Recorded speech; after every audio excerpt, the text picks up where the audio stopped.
नमस्कार दोस्तों, हमारे चैनल ज्ञानधारा टीपी में आपका स्वागत है। मैं आशीष कुमार आज फिर आपके लिए एक नई कहानी लेकर आया हूँ, एक नई सीख लेकर आया हूँ, एक नई सोच लेकर आया हूँ।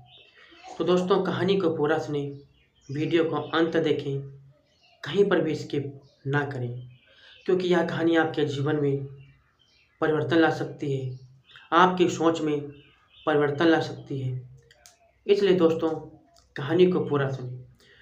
तो दोस्तों, आइए अब हम आपको कहानी की ओर ले चलते हैं। जैसे कि एक राजा था, तो राजा को किसी ने उपहार में 2 बाज दिए।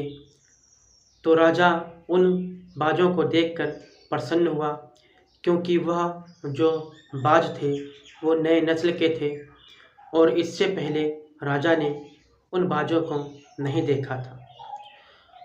तो राजा ने उन बाजों की देखभाल के लिए एक अनुभवी व्यक्ति को नियुक्त कर दिया और राजा चला गया अपने राजमहल में।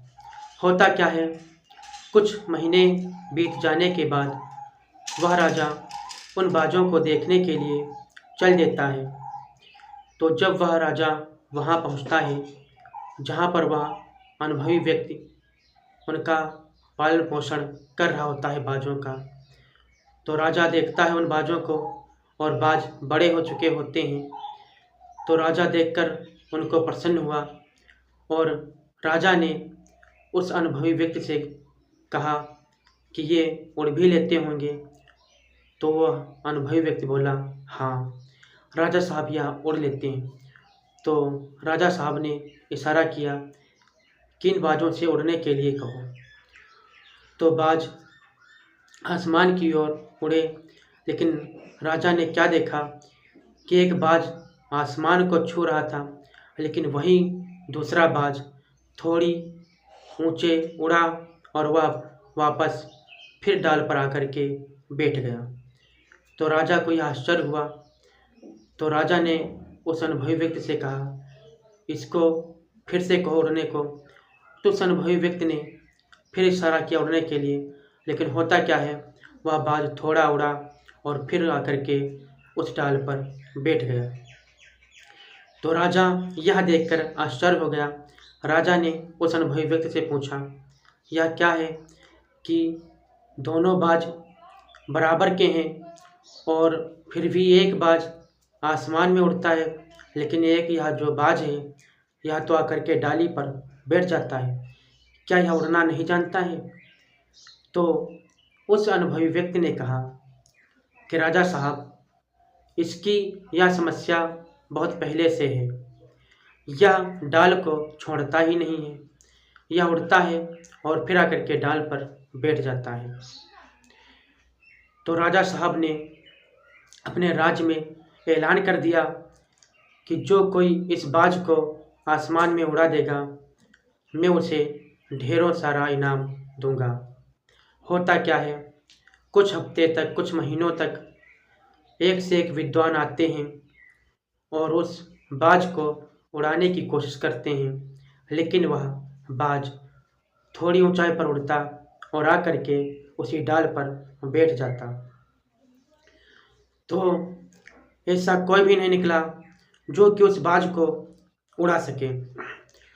अब होता क्या है, कुछ महीने बीत जाने के बाद राजा वहीं पहुंचते हैं तो देखते हैं कि अरे, ये तो दोनों बाज आसमान की ओर उड़ रहे हैं। राजा साहब आश्चर्य में पड़ गए और राजा ने ऐलान कर दिया कि यह कारनामा किस व्यक्ति ने दिखाया है कि अब तो दोनों बाज उड़ने लगे हैं। तो जब राजा के मंत्रियों ने खोज की तो वह महात्मा बुद्ध निकले। तो महात्मा बुद्ध को राजा साहब के सामने पेश किया गया।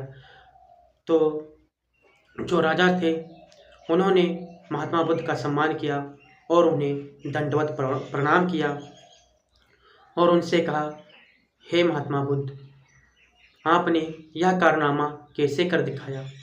तो महात्मा बुद्ध मुस्कुराने लगे और मुस्कुराते हुए बोले कि यह बाज उस डाली का आदी हो चुका था और मैंने उस डाल को ही काट दिया जिसका यह बाज आदी हो चुका था। तब यह अपने साथी के साथ उड़ गया तो राजा साहब प्रसन्न हुए। तो दोस्तों, मैं आपको इस कहानी के माध्यम से यह बताना चाहता हूँ, यह सीख देना चाहता हूँ कि आप किसी एक काम के आदी ना बने।